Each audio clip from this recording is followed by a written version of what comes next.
This lecture is to support your study in week 4 of Pol 2 PPE, How Do Societies and Economies Interact? Competing Approaches to Political Economy.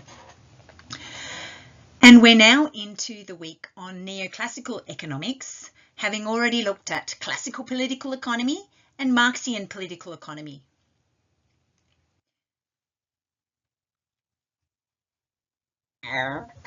And as with our previous study in the weeks prior to this, we're going to take a three-pronged approach. We're going to first of all look at the problem to which the neoclassical economists were trying to respond, how they formulated their problem, just as we did with the classical economists and the Marxian economists. We're going to try and grapple with how they conceptualized their problem. Then we're going to articulate their response. And finally, we're going to apply Stilwell's questions to theory development itself and ask who gains, who loses, and does it matter? So let's turn to the problem as the neoclassical economists conceptualized it. You'll notice that on the very first slide for this lecture, I actually selected quite similar images to those that I chose to depict the problem to which Marx was responding. And that's because the first neoclassical economists like Alfred Marshall, William Stanley Jevons in Britain, and elsewhere across Europe, Menger and Pareto, these were economists who developed what's now called the marginal utility approach. And these economists were actually writing just after Marx's period. So there was a big overlap between their contexts. And it means that the problem to which Marx was attempting to respond, and the images that I chose last week to reflect that, were also shared by the neoclassical economists. They were also concerned with the impoverishment of the working classes and the rise of the social ills accompanying industrialisation in Britain. This was a period where the Industrial Revolution was now in full swing. Cities were growing. Populations were moving from rural areas to take part in industry. We saw a growth in the relative prosperity of the upper middle classes, and across the 19th century, an increase in consumerism, at least in the upper middle classes and nobility, because really consumer markets for goods for working class families were incredibly small. One's family still had to produce shoes, clothes. They had to make their own meals and produce as a whole range of goods that we are now able to consume in markets. So consumerism was growing mainly among the upper middle classes and nobility, but not amongst the working class. And so we also saw an increasing inequality, terrible poverty for the working classes, destitution, disease, malnourishment, high birth rates, and then high infant mortality rates, adult mortality through accidents in factories, childhood labour, and family destitution at incredible levels, family breakdown through either the loss of the male breadwinner, through accident or illness, or through desertion. And with these problems, we saw the increasing politicisation of ordinary working class people, the rise of trade unions, the persuasive strength of socialism over people's minds. Interestingly, Alfred Marshall, the forefather of neoclassical economists, whose text you'll read today, for this week, was strongly influenced by socialism and by British idealism, and was very attracted to socialism, particularly cooperative socialism, as a young man. So this is the period in which the early neoclassical economists are writing. On pages 154 to 156 of Stilwell's book, Political Economy, which you are also asked to read for this week, Stilwell considers why neoclassical theory emerged at the end of the 19th century. And he points to 4 different reasons. First, he notes that the actors who most benefited from freer markets wanted to defend them. The capitalist class benefited the most. They secured raw goods from the colonies. They owned the machines. They paid labour a wage. And they enjoyed the profits of selling finished goods to new consumer markets, including back to the colonies themselves. Secondly, according to Stilwell, there was a perceived need to provide an antidote to Marx. As I've said, socialism for this period was a realistic political option. There was a lot of interest, widespread interest in the socialist cooperative movement. Robert Owen, one of the most renowned cooperative thinkers, whose work was at the root of the Rockdale Pioneer Equitable Society of Cooperative Pioneers, founded in 1844, was immensely popular. And he'd been pioneering new communities in America too. New Harmony and others, where cooperation, both in production and in consumption, would be the basis for a new utopian society. So much interest in this at the time. And so there was a perceived need to provide an antidote to Marx in particular, but also to test the practical viability of these new cooperative ideas. And so the market became viewed by the neoclassical economists as a neutral means to distribute wealth, independent of the sorts of ethical value judgments that they believed were inherent in Marx and in Marxist approaches and in socialist accounts. Thirdly, there was a purely intellectual and theoretical interest in overcoming perceived limitations with the labour theory of value. We saw that the classical political economists and Marxian political economists viewed value, the value of goods, as primarily grounded in labour, in how much labour and what quality and quantity of labour went into producing that good. But the neoclassical economists thought that this didn't make sense of the demand side considerations of value. So something might have value independently of how much labour went into it, because people wanted it. So the idea of willingness to pay for something became viewed as an important component of value, and not just the amount of labour that went into its production. So these perceived limitations with the labour theory of value were also being explored theoretically by the neoclassical economists. And finally, the new classical or neoclassical framework resonated with other moral thinking both about the need to maximise utility and also about the need to avoid the purportedly problematic ethical value judgments present in Marxist and socialist accounts.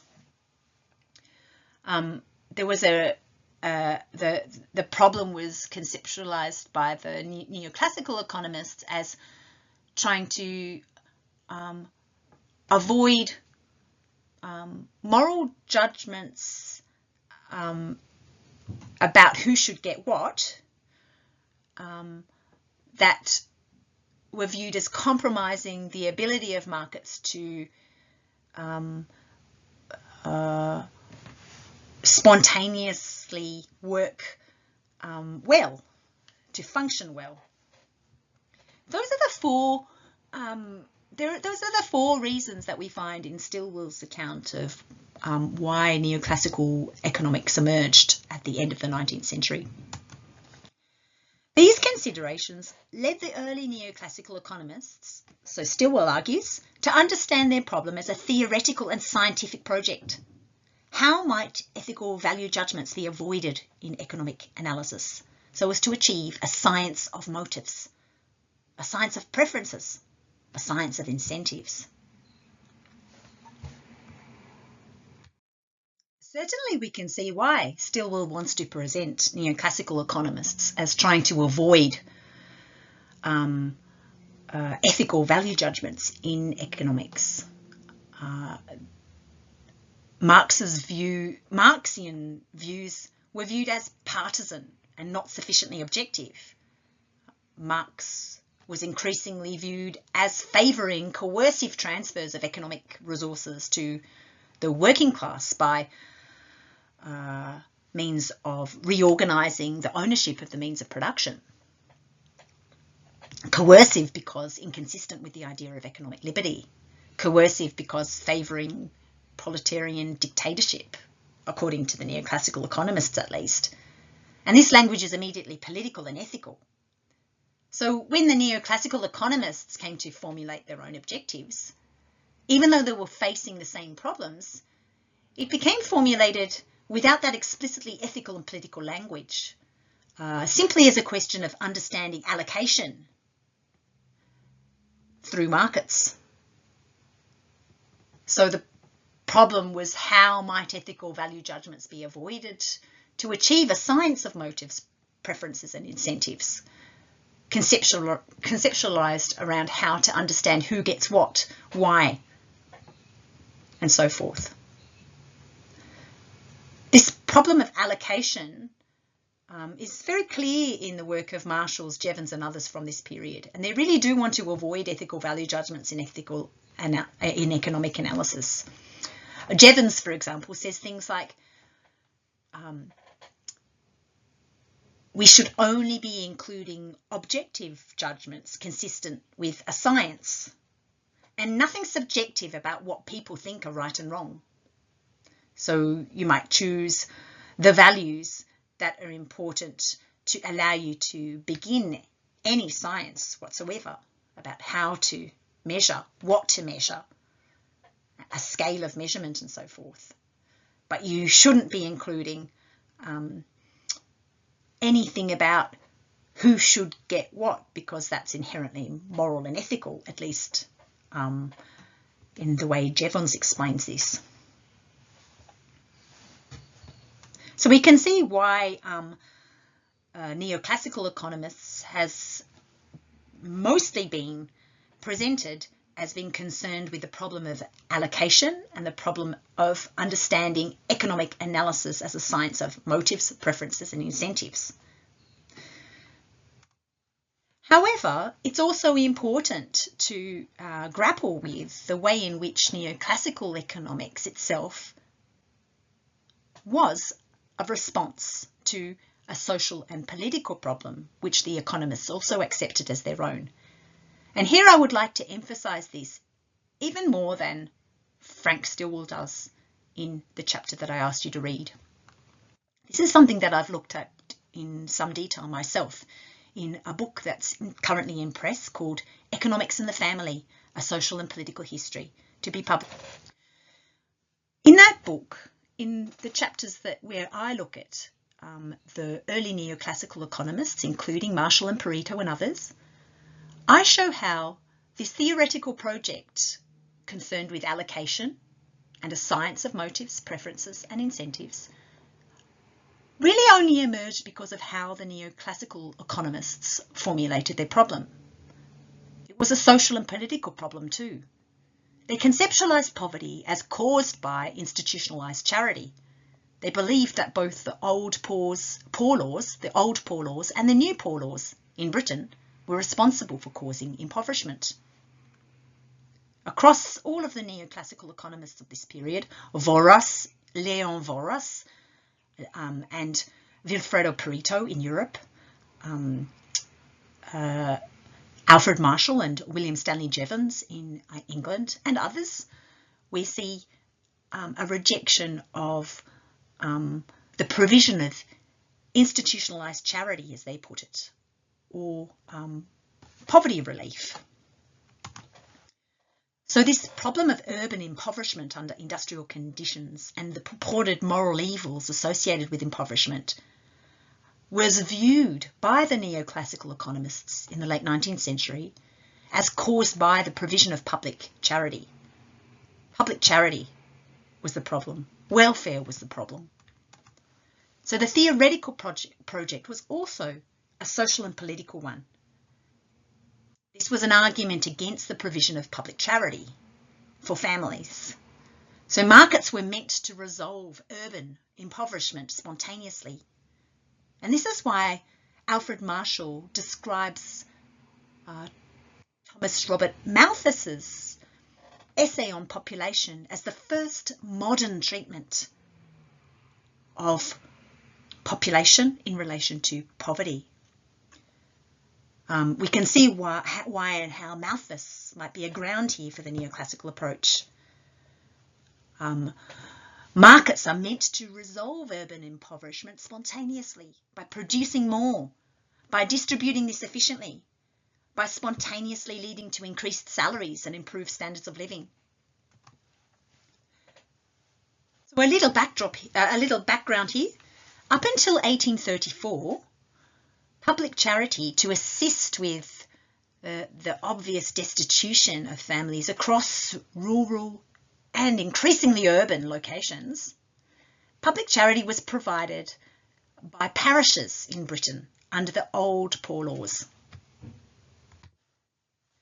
These had been around since 1601, when the Elizabethan Act for the Relief of the Poor came in, also known as the Old Poor Laws.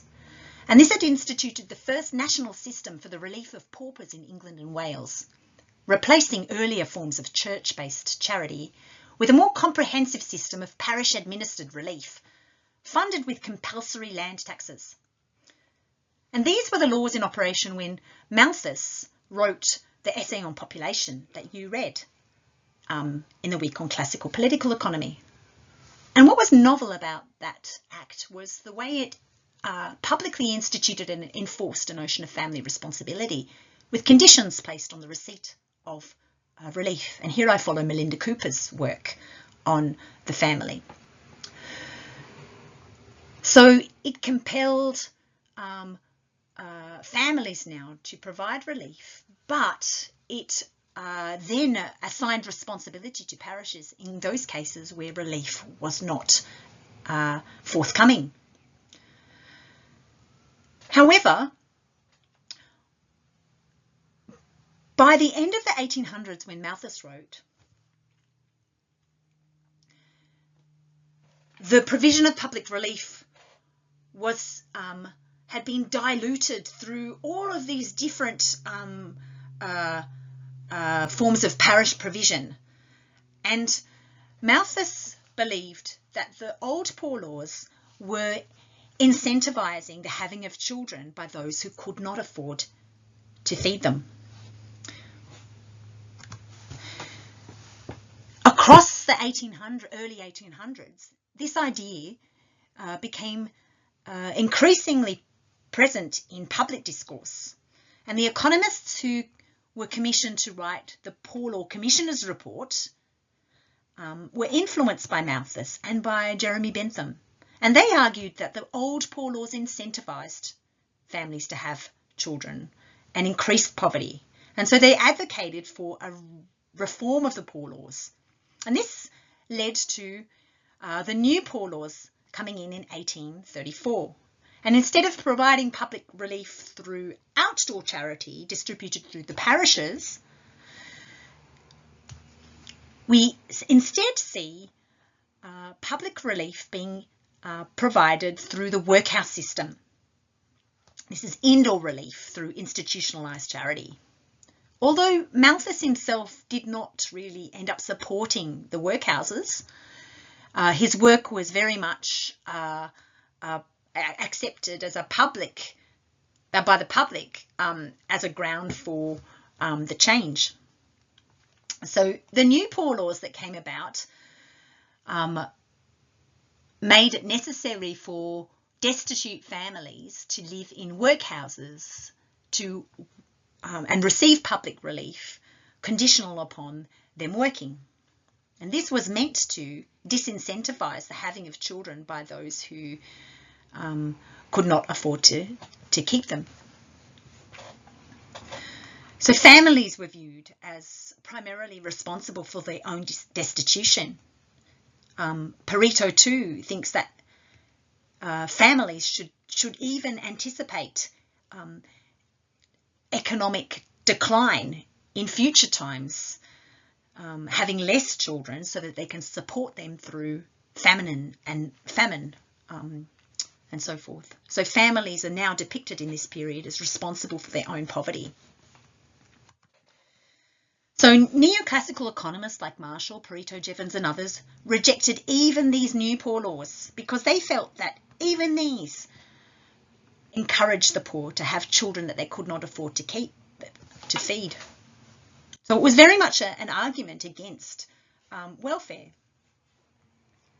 and responses to destitution, an attempt to incentivize merit and hold families themselves accountable for providing for their family's well-being. So to summarize then, the theoretical problem about how to avoid ethical value judgments in economic analysis so as to achieve a science of motives, preferences and incentives really came about precisely because the economists formulated this social and political problem as the urban family poverty that they saw caused by institutionalized public charity. That was their interpretation of their problem. And we cannot really understand early neoclassical economics without understanding how they formulated their problem in this way. So really the problem was still similar to Marx's. It was how to respond and explain the rising social ills accompanying Britain's Industrial Revolution, but in such a way that one avoided controversial ethical value judgments about who should get what. They thought Marx didn't do that. They thought the socialist cooperatives didn't do that either. But really, withdrawing the use of public charity to assist the destitute was thus viewed by the early neoclassical economist as itself non-political and merely scientific.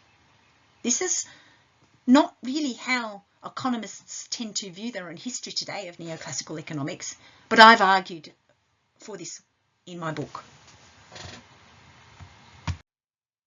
Let's consider now how the problem of neoclassical economics is traditionally conceptualised. And this is nicely defined by William Barber in your readings.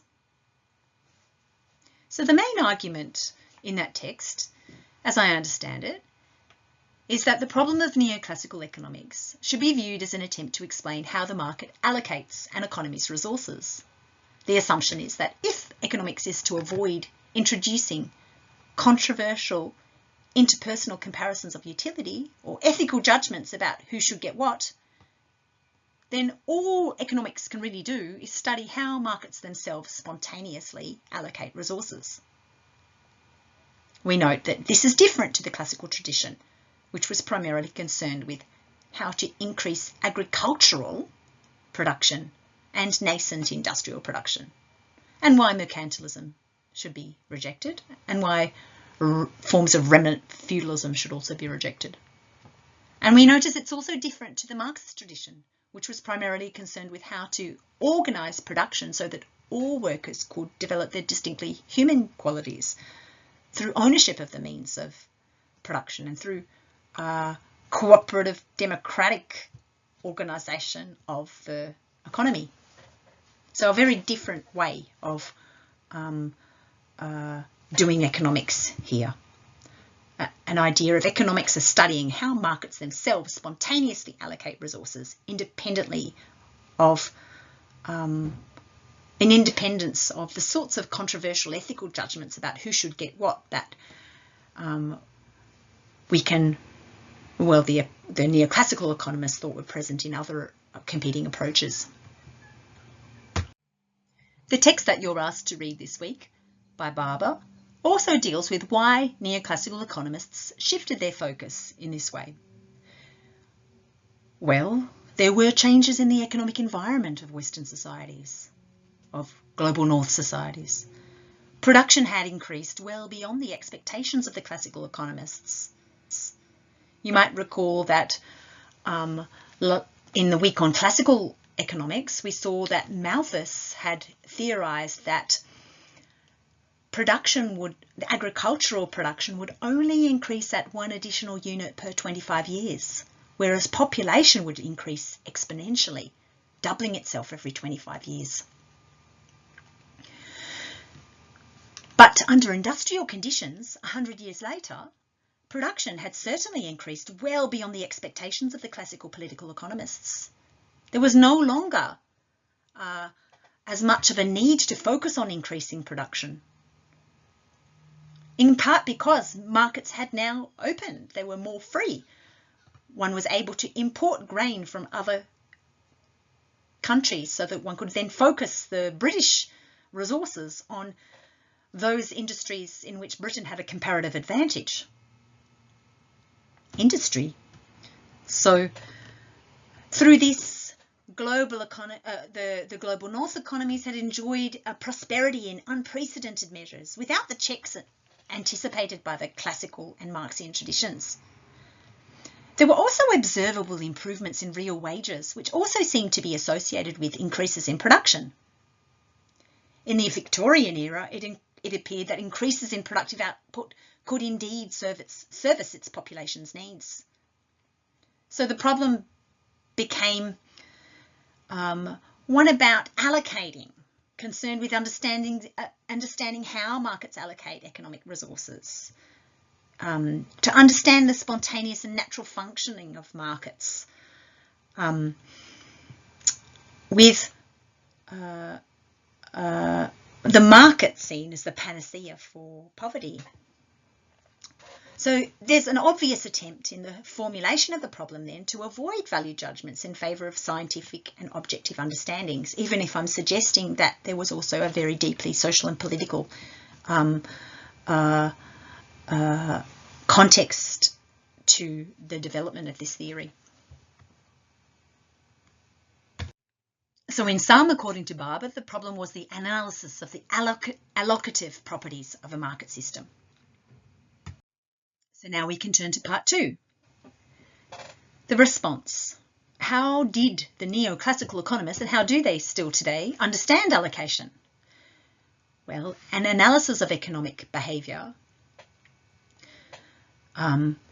They provide an analysis of economic behaviour that focuses on its decision-making units, households, firms and industries, and on the ways in which choices made by their economic agents are converted into an orderly process. As Stilwell and Argyris put it, neoclassical economics theorises markets as mechanisms for reconciling the objectives of buyers and sellers, leading to the establishment of prices, which act as signals for all economic agents and ensure a more or less efficient allocation of resources. So key elements of this response, and you're asked to read these texts today in the Stilwell and Argyris reader that's selected the readings for this week. We find the key elements in the work of Alfred Marshall and Milton and Rose Friedman. So Alfred Marshall, our first element is to explain how the market allocates resources in a manner that reflects people's wants and preferences, an account of why people act as they do. They're conceptualised as individuals with wants and preferences endowed with rationality. And these wants and preferences are defined by the law of diminishing marginal utility. We have rationality at the margins, marginal purchase, the idea that agents, you and me, we make decisions based on what we can do with an extra dollar, how we will spend that, what the value of that is to us. And there's a view of willingness to pay as a reflection of the strength of preferences. There's also a theory of how supply and demand interact to permit price equilibrium. But we should note, though, that Marshall's family economics also encompasses an argument about how the role of families should be understood and how economies should be structured to support improved labour productivity by families.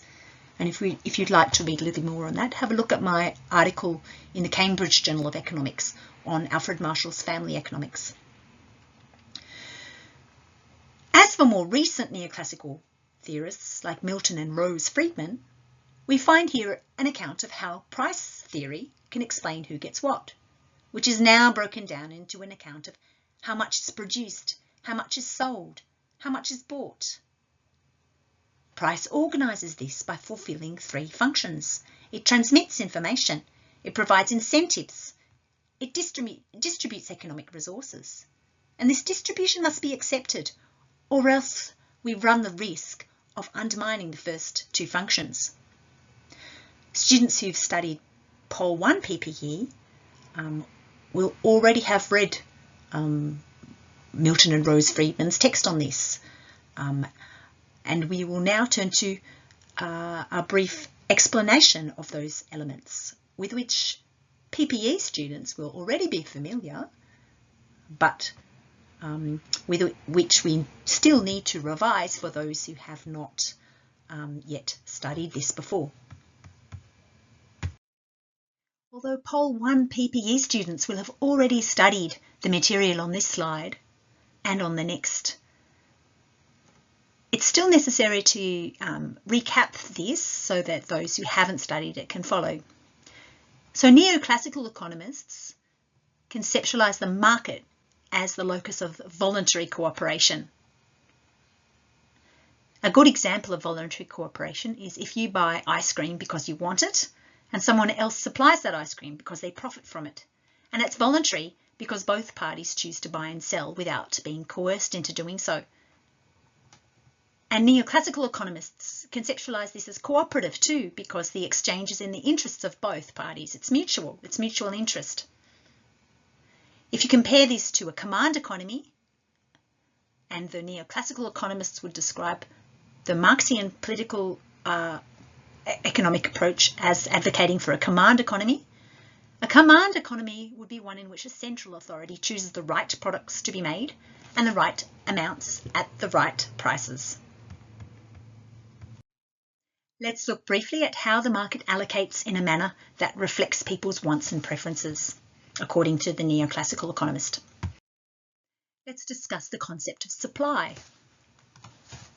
Imagine that the price of ice cream is high. This means that selling ice cream is very profitable. The profit from selling a unit of ice cream is very high in relation to the cost of producing it. What would happen in this circumstance? What would this do to the supply of ice cream? What would sellers of ice cream do? Well, they'd want to supply a lot of ice cream for purchase, so they'll make and offer more ice cream for sale. New sellers might even come into the market because they now know how profitable it is to sell ice cream, so it might be worth their effort. Imagine the converse, that the price of ice cream goes down. What would this do to supply? Well, if you were a seller of ice cream, you'd be wanting to supply less of ice cream. And you might even think about shifting your capital into other industries where profit margins are higher, if that was feasible for you to do. Now, what happens to price in this context? What happens to price when the supply of ice cream increases? Well, when there's more ice cream, the price is going to decrease. Prices will decline, they'll get lower until they're low enough to get enough people to buy the increased supply. So the law of supply says that people will attempt to sell more of something if profits are high.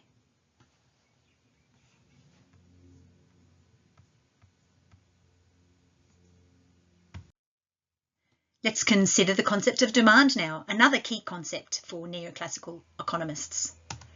Imagine that the price of ice cream is low, say at 20 cents a scoop. What would this do to demand? What would buyers of ice cream do? Well, they'd probably want to buy more ice cream. Maybe they'd even put some additional tubs of ice cream in the freezer by pre-purchasing. Imagine the converse. Imagine that the price of ice cream is very high, say at $20 per scoop. What would this do to demand? Well, we'd be wanting less, wouldn't we? We wouldn't be wanting to buy as much ice cream at that price. So what does this mean for the relationship between demand and price? What happens when demand for ice cream increases? Well, when demand for ice cream increases, price increases. Prices increase until they're high enough to stop there being a shortage of ice cream. And the law of demand then says, well, people will buy more of something if the price is lower than if the price is higher. Let's touch on the relation between supply and demand and the concept of equilibrium now. So as the price of ice cream rises, more and more sellers will produce and sell ice cream, and more buyers will stop buying. As the price of ice cream decreases, more and more buyers will begin to buy ice cream. But Equally so, more and more sellers will stop selling, and they might try and move their capital to other industries that are more profitable.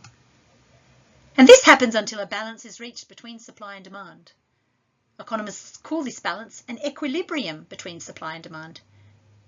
This is the price at which quantity, the quantity demanded, is exactly equal to the quantity supplied. If you'd like to go through this again for yourself at the end of the lecture, have a look at the YouTube clip, and you'll be able to find a link on the LMS as well. Let's provide a concrete example now to check our understandings. I'm going to provide you with two tables. The first specifies what ice cream sellers will supply to the market overall.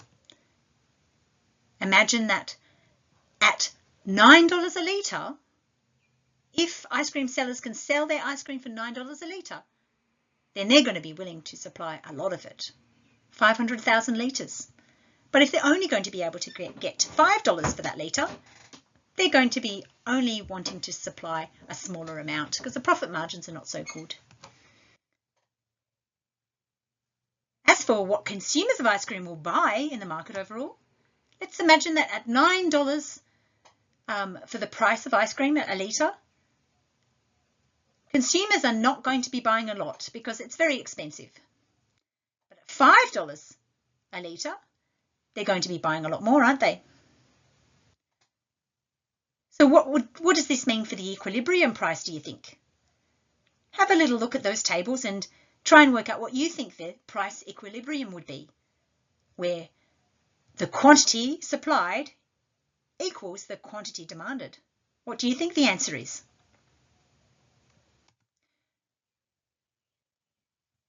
This, by the way, is called a market clearing price, or the price at which there is no shortage or oversupply.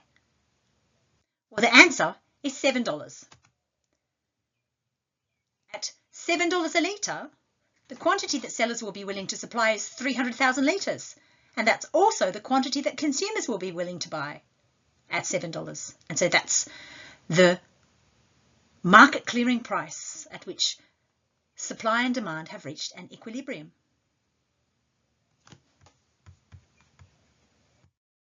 Neoclassical economists like to depict the relationship between supply, demand, and price as if they are lawful relations. Here we have a graph that shows a shift in demand. Imagine you're wanting to buy an iPad. You have the price of the iPad along one axis and the amount sold on the other. Imagine that more and more people want iPads. At $600, people are wanting a lot of iPads. So they come to the market and demand goes up for iPads. But because there's higher demand for the iPads, the price rises. More iPads end up being provided at that higher price. And we have a market clearing price now, not of $600, but of $700. And we also have a larger quantity of iPads sold. Now, if we think of the example from the earlier slides of the effect of the old poor laws and the new poor laws on the price of children, the neoclassical economists would have said that the old poor laws and the new poor laws, to a lesser extent but still working in the same way, end up reducing the price of children because you can qualify for public charity or institutionalized charity or welfare on grounds that you have an additional child. So the price of children goes down. What happens when the price of children goes down? Well, people demand more children, the idea is. And so public or institutionalized charity artificially raises the amount of children that poor people have beyond the natural amount. they would have otherwise had without that institutionalist public charity.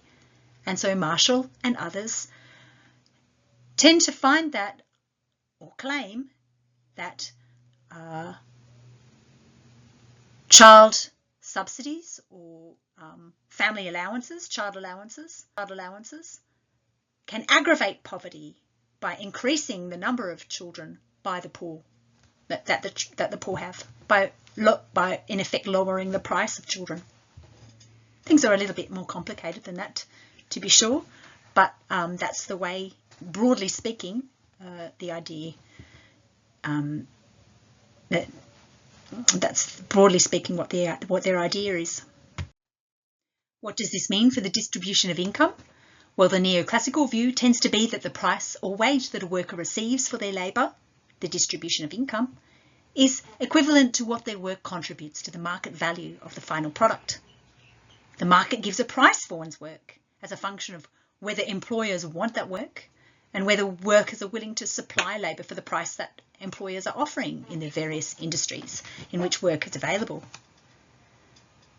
We can see the difference between the two ways of conceptualising the value of labour and its contribution to economic life if we compare a Marxian approach with a neoclassical approach. Marx would say from each according to their abilities, to each according to their needs. Whereas the neoclassical economists would say from each according to their preferences and ability, to each according to their contribution.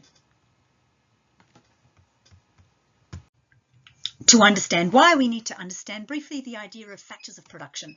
And again, this will be already quite familiar to those who have already studied first year economics and Pol 1 PPE. The factors of production are those elements that permit an individual or business to produce something. And neoclassical economists define them in the late 19th century as land, labour and capital, more recently expanded to include entrepreneurship. If you take our ice cream example, the production of ice cream requires land for a factory, labour or workers to make the ice cream, and capital like machinery, ingredients, freezers and the truck to carry the ice cream to the market. And capital is defined as those goods that can be used in the production of other goods. This is what makes it a factor of production. It can also be defined as goods made by humans, in contrast to resources like land, naturally occurring resources like geographical locations and minerals. So we've got these factors of production: capital, land, labour. Each of them are to receive a price that represents their contribution to the value of the final product, according to the neoclassical account of economics. So this neoclassical idea is that each of these factors of production, land, labour and capital, receive a price that reflects their contribution to the market value of the finished good. So rent or mortgage reflects what the land contributed. Wages reflect what the workers contribute. Only in terms of what employers are willing to pay for it, for sure, not in terms of the value of the labour itself, as in the labour theory of value, but just in terms of what employers are willing to pay.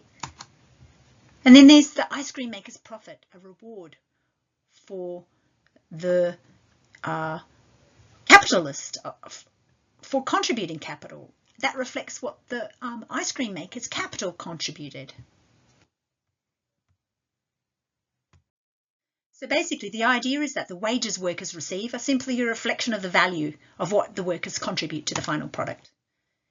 If capital profits are too high and wages too low in one industry, workers will choose to move from one industry to another to benefit from higher wages. This will cause a shortage of labour in the first industry, and that will increase the price for labour in that first industry until you receive a market clearing price, an equilibrium between the supply of the labour and the demand for it.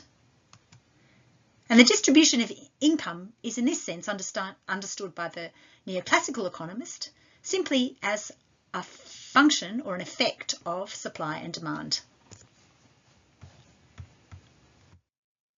As mentioned, these were ideas that were first developed in the 19th century, the late 19th century, not just by Alfred Marshall, but by others, by Menger, by William Stanley Jevons in Britain, by Léon Voras in France and Switzerland, and by Pareto across France, Italy, and Switzerland.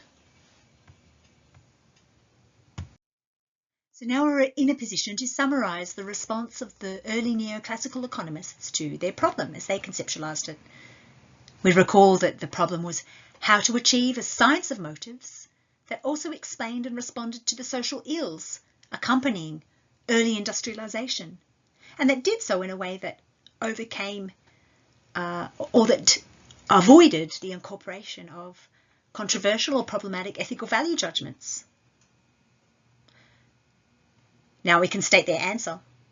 The social ills were conceptualised as caused by poorly conceived government policy, institutionalised charity, which prevented the market from spontaneously distributing rewards, income, share of consumable goods and so forth, in a manner commensurate with the contribution of the workers to the value of the final product.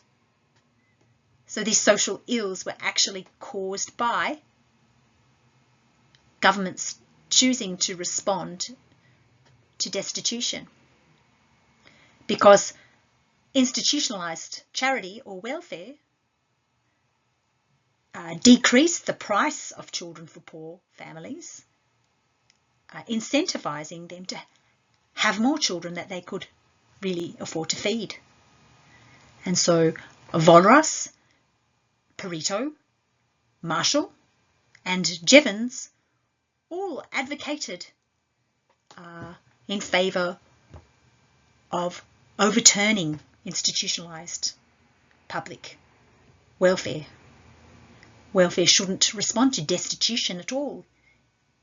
One should incentivise responsibility and merit. Note that we're back with a kind of Malthusian view. Destitute families are responsible for their own poverty. But there's also an evolutionary faith written into most neoclassical economics that the market incentivises good behaviour, rational behaviour, so that poverty will self-resolve. And we see this in Alfred Marshall's explicit response to Thomas Robert Malthus. Malthus, you might recall, had argued for a relation between population production and poverty. And Malthus had thought that poor families who made bad decisions about how many children to have needed, if you like, to suffer the effects of that if their contribution to production was not enough to allow them to sustain their families. Marshall agrees with this view, but is more optimistic. He thinks his analysis of the behaviour of families shows that families were already beginning to limit their reproduction in ways that allowed them to increase their standards of living thanks to increased wages under industrial conditions. Also due to the increased productivity of families. So there was a faith that people would spontaneously respond rationally if they didn't have institutionalised welfare to rely on as a prop. So that's their answer, if you like, and the early neoclassical economists believe this response to be avoiding the sorts of ethical value judgments that their predecessors in classical political economy and Marxian political economy had inadvertently incorporated into their accounts. My argument in my book is that the idea of withdrawing welfare and not responding to destitution itself involves a social and political position about how to manage poverty, which is deeply ethical in nature. Interestingly, although I have located the birth of neoclassical economics in a social and political problem of family impoverishment in the late 19th century under industrial conditions where urban poverty became of concern for economists, not agrarian poverty.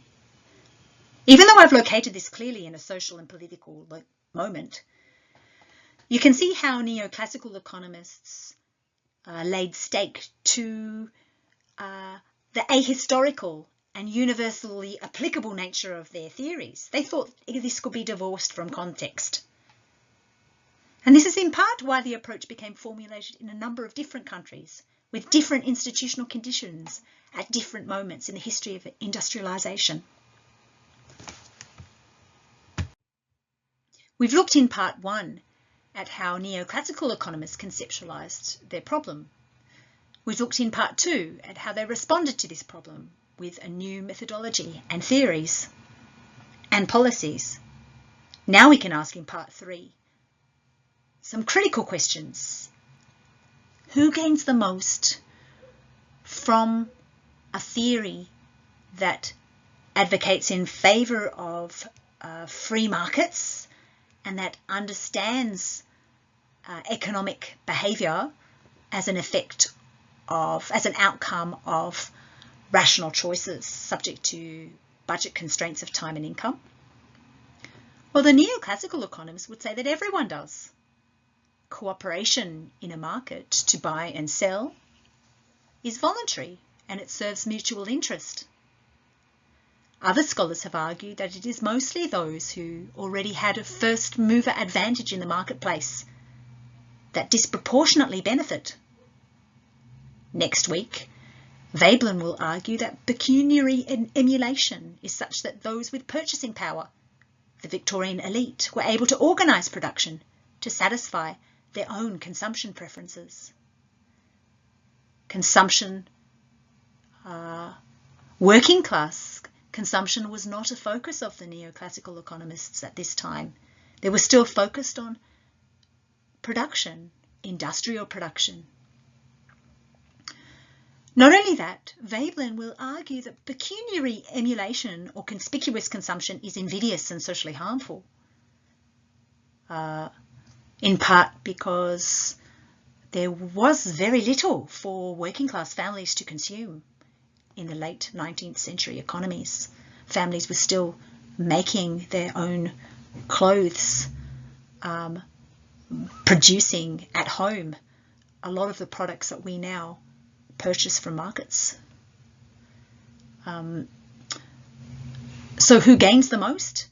Those who had first mover advantage in the marketplace, and this is visible in very concrete ways. Who loses? Well, the neoclassical economists would say that no one loses. Cooperation is voluntary. People can buy, people can sell as they choose. People can choose to offer their labour for a wage. Employers can choose whether to employ and how much to pay. This is good for everybody, it says. No one loses. Other critics have pointed out that this often leads to an acceptance of racial, gendered and class hierarchies as a reflection of the choice of those involved or inherent desert. So, for example, Emma Griffin, although Emma Griffin is a historian who's looked at autobiographies of working class and other families in late 19th century Britain. And she argues that in her first book that you can see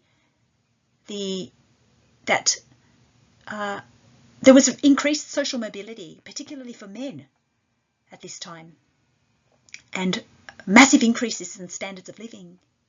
But in her second book in 2020, she shows that the effects of increases to the wage, to the male breadwinning wage, allowed increased male independence that hadn't been seen before in agrarian economies, but in newly industrialised economies, this increased male independence had the effect of increasing male alcoholism, male leisure time, male unwillingness to work consistently, domestic violence, sexual assaults, family impoverishment, abandonment of families by men who then had their own independent wage. And so we see that the theories as formulated did not think about the effect that this had on women and children who were left abandoned. And there was an acceptance of these gendered hierarchies in this case as a natural outcome of the workings of markets, with little attention to how to manage them, until Eleanor Rathbone would come along and rethink things. Does it matter? Well, scholars have suggested this leaves little place for moral judgments about fairness and desires for equality. Neoclassical economists would say instead, in response to that a division of labour is needed, with economists to be concerned merely with allocative efficiency, and politicians, democracy, and us to deal with moral concerns about fairness and equality. Feminist economists will say, yes, it does matter. Economists should be helping to think through the constraints that lead women to have lesser outcomes in markets.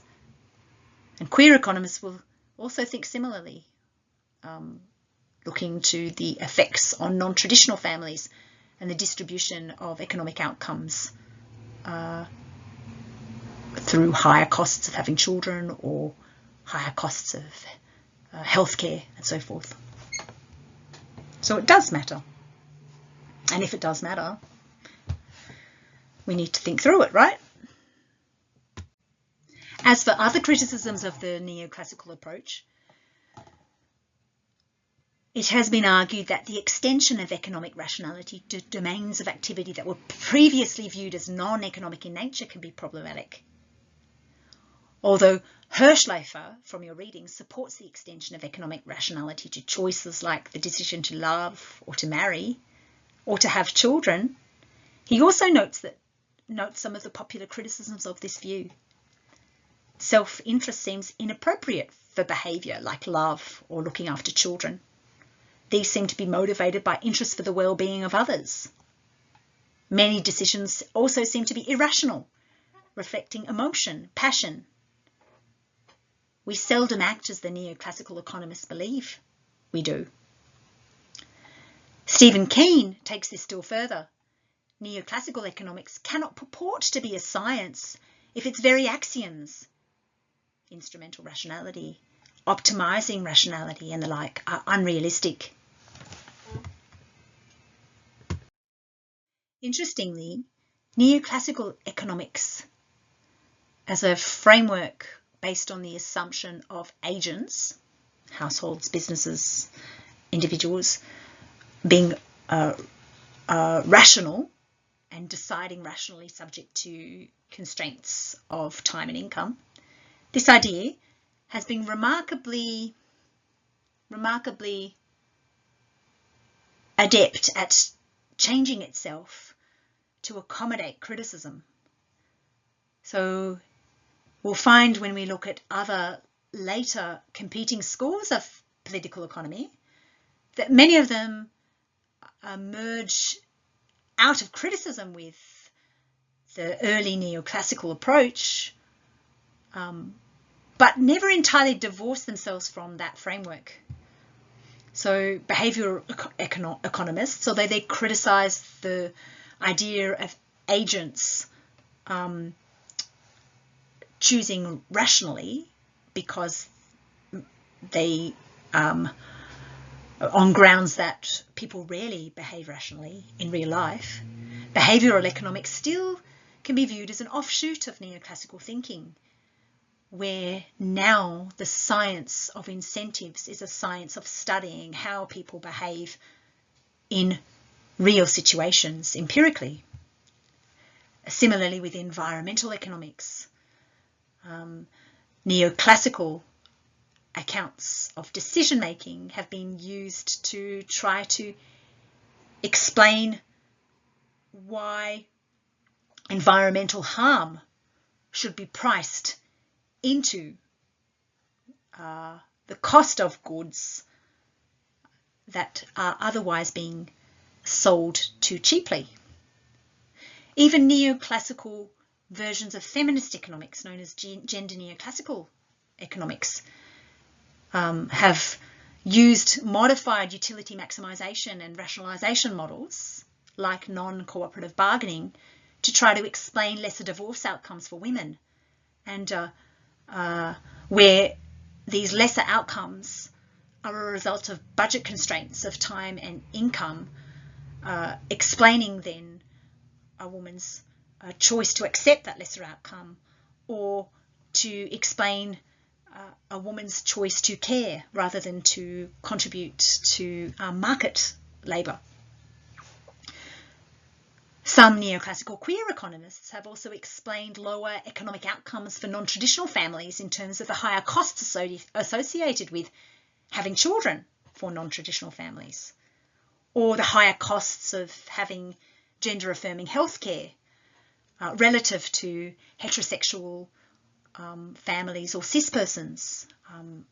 Lee Badgett has modified and used neoclassical economics to try to explain injustices in the distribution of economic outcomes in the having of children and in healthcare, using a neoclassical framework. And we'll be able to look at those models and theories in later parts of this course. Next week, we'll return to our historical perspective to look at institutional political economy and how background institutions inform choice in ways that render the idea of a rationality more complex than depicted by neoclassical economists.